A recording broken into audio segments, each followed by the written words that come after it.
senantiasa menerima takdir Allah Subhanahu wa taala, sehingga senantiasa husnudzon kepada Allah Subhanahu wa taala.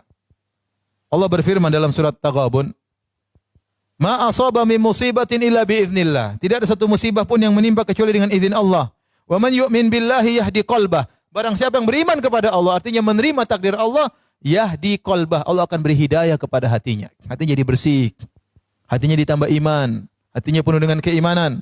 Wallahu bikulli syai'in alim. Allah Maha kuasa atas segala, maha mengetahui segala sesuatu.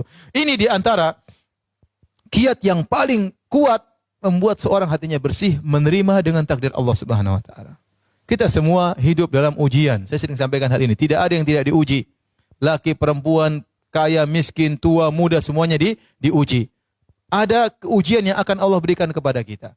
Tapi kalau kita husnudzon kepada Allah, terima dengan semua takdir, maka hati kita akan menjadi bersih. Sudah qadarullah. Ini semua sudah tercatat 50.000 tahun sebelum Allah ciptakan langit dan bumi.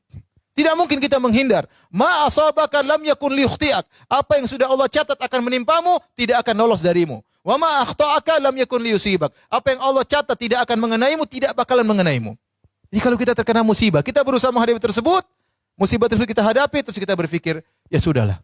Ini sudah tercatat 50.000 tahun. Bukan sebelum kita diciptakan. 50.000 tahun sebelum Allah menciptakan langit dan bumi, sudah tercatat bahwasanya saya akan, misalnya, anak saya akan meninggal. Sudah tercatat bahwasanya saya akan dicerai oleh suami saya. Tercatat bahwasanya saya akan dipoligami oleh suami saya, misalnya. Sedih ya? Sedih, takut tenengnya.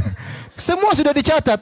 Mau ngelarang, mau bawa jenderal untuk menghalangi, kalau sudah ditakdirkan tidak akan bisa terhindarkan.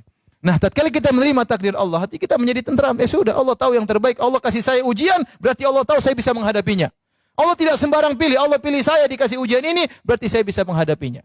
Insya Allah saya bisa menghadapinya. Kalau kita mengatakan tidak mau, Allah bisa kasih ujian lain yang belum tentu kita bisa hadapi. Oleh karenanya ujian yang kita hadapi jalani. Pasrah, serahkan kepada Allah. Pasti di baliknya ada hikmah yang luar biasa. Wa may yu'min billah, barang siapa yang pasrah, yahdi qalbah, Allah akan tambah imannya dalam hatinya. Allah akan bersihkan hatinya. Maka ini perkara yang sangat penting, yaitu pasrah dengan takdir Allah Subhanahu wa taala. Saya rasa tidak ada yang paling membuat kita pasrah kecuali kita ingat, sudah ditakdirkan mau diapa. Sudah digariskan oleh yang kuasa, yang di atas sudah menggariskan 50.000 tahun sebelum menciptakan langit dan bumi, terus mau diapain? Ya, anak meninggal, barang hilang, ya. Istri kayak begini, suami kayak begini, sudahlah. Repot, ya. Maka tinggal kita berusaha menghadapi ujian tersebut sesuai dengan koridor syariat Allah Subhanahu wa taala. Kita mencak-mencak juga percuma, nangis-nangis meronta-ronta tidak merubah kondisi. Hanya menambah dosa. Hanya menambah dosa, semakin suudzon kepada Allah Subhanahu wa taala. Ya, protes kadang, ya Allah kenapa kau timpakan aku musibah seperti ini? Protes, subhanallah. Protes kepada Rabbul Alamin. Ya, ini dosa besar, tidak boleh. Ya, maka latih diri kita untuk pasrah dengan apa yang Allah gariskan, ya. Ya. Saya sering dinasihati sama istri saya. Kadang-kadang saya marah. Kata istri saya, Abi kan ustadz, masa ustadz tidak percaya sama takdir?